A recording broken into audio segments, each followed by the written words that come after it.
Michael K. Williams, super special guy, man. Great guy. Um, he had a very challenged life. He was homeless as a kid. Um, I think his mom may still be alive. I'm not sure. If so, she's 100, literally 100 years old, or because she was alive when he passed away. Mike had a very difficult road.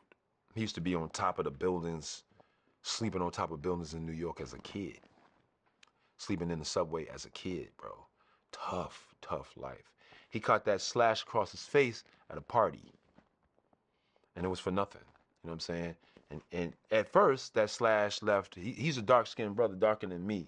Mike was dark skinned, dark skinned, and that slash was white because the melanin has to basically reconfigure, and it requires light and time. So Mike used to have down the center of his face a white line, like, and it keloided and all that, and he had a white, then it was pink, then then it became, and he used to be disfigured in his opinion. Mike used to wear a turtleneck that covered his face all the time. He used to have this big turtleneck, this big oversized turtleneck up to here, up to here. Um, Oddly enough, that shit made his career. You see what I mean? He didn't have to get rid of it. And sometimes you don't see it, but guess what? Go look at everything he's done. It's there. So this guy is a great actor, a super famous actor with a cut that's all the way down his entire face.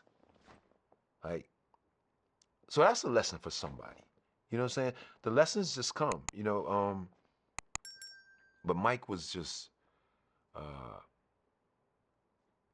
everybody that knew Mike or know of Mike, they had a lot of love for Mike, man. A lot of love for Mike. He's just a good-hearted person. But he'd had a challenged life, a traumatized, I would say, upbringing. So he was facing those things. And he died by accident, right? But, he was seeking like those substances that probably was self-medicating, um, and so that had something to do with how he died by accident. And but man, he was right at like like he was in a high point in his life, and that was such a tough thing. I also knew Malcolm-Jamal Warner, man. I've known all of these guys in some way, shape, or form. Yeah, tough to see it happen to young people, to die so soon like that. It's a very tough thing. Malcolm was easy to talk to, nice guy. He's kind of like what you see. You know, there's no, um, you know who he is by what you see. He's just a good dude, and you can tell. But you might not be able to tell I'm a good dude. You know what I'm saying? So we need interviews so you can expose me as a good dude. But Malcolm, he's a good dude, and so we talked about music. He's a bass player. He's a Grammy award-winning musician, by the way. So he had higher accolades, if you want to, I guess it might be superficial trophies and stuff, but technically he had higher accolades in music. I'm sure the Cosby Show got Emmys. I'm not sure if he got individual Emmy. Maybe so. Maybe he's got awards I don't know about. But I'm sure his coveted Grammy Award as a musician was very important for him. And as a spoken word artist, those things were very, very, very, very important. And he held on to those things you know, that he had a passion for, and he kept them in his life. And I pushed that. Like stuff, like I said before, things you did as a child before you were an adult that you love to do that shit. Like, if you stop doing it, you're aging yourself. And you're separating yourself from your personal love of self. Like, I love to play basketball, right? And cats who love to play football, American football, and you love to play soccer or, European football. If you love that and you stop doing it, that part of you will atrophy, or dry up, so to speak. And before you know it, you know, you'll have aged yourself. Yeah, and now you just do adult shit. I drink, you drink, you smoke, you have sex, you do whatever is just adult like, right? I'm going to a nightclub. I'm gonna go meet these girls at this, all that kind of shit. But when you were like before that, think about that's the most fun you had. Literally, maybe, right? You had fun riding a bike and learn how to pop a wheelie for 3 cars. I get 3 cars, bro. How many you do? I did more than you. You had fun like shooting the shit with your friends and doing nothing, like doing nothing, right? You really got to find that. You really got to find yourself being that way.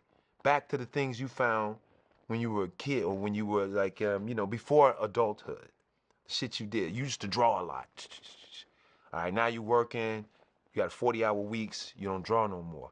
All right, I stopped, but it's still in me. But you let a decade go by. So you don't draw anymore, bro. So don't talk about that. You don't do that. Barring an injury, I would still be playing basketball. I just don't play. I shoot around, but I don't play basketball like I used to or any sport because I tore my Achilles twice playing basketball, you know. But I make music. I will never stop making music. I don't care if motherfuckers like it. You can like it or not. I don't give a shit. It's part of my youth, my pre-adult shit. Like, you know what I'm saying? The adventurous person that was a kid is still in me to go set off on some adventures. And to me, it's what we're doing too, ATIV, 24/7. We're setting off on these adventures together that can be very lucrative. So we meditate on them because we know what the purposes are. And it's monetary as well, you know what I'm saying? Because there's something to monetize there, but it's fun to do it at the same time. So I love what we're doing in general. Yeah, and there's a lot of there are a lot of actors that I know who do different things. Like Idris is people know now, but he's a world-renowned DJ as well, who makes a lot of music. He made Stress for the new Slick Rick. He executively produced some of the tracks on the new Slick Rick album, which is dope as hell. There's a visual to it, a whole movie to it that Idris Elba had a lot to do with. And he and I have actually done songs together during The Wire. Mahershala is also a producer, and he's a lot like me that, basketball, production, and hip-hop and all those kind of things, acting. And he's, in the same sort of vein as Idris and myself and others that are like that. I think he's produced for Jabaz Palaces. I'm not sure about that. I believe he certainly has produced professionally for other people. And, I set out the question to him, so let's work together on some stuff. So you might see something, you might not. If not, I'll always make my own stuff. I really love like making music. Also, it doesn't have to be a physical thing you on, in my opinion, that you hold on to. Like stuff you dreamed of doing. You might have dreamed of being an astronaut or something. Or how do you find that energy of that dream, the drive that dream gave you, or the dreams that dream gave you? Oh, now I see myself this way. Like that's important. Once you let go of all those things, then you're all you can do is age. All you can do is kind of age, right? But if the fountain of youth, in my opinion, is staying like at least fastened in some way to the things in your youth. You know what I'm saying? Before it was like girls, dun, dun, dun, dun, dun. All I really want is to do the laundry and in the in the bedroom, da da. Or I'm going out tonight, or all of that stuff, smoking and drinking and all that adult stuff, right? This is Wood Harris, and you are checking out 24/7 HH. Peace.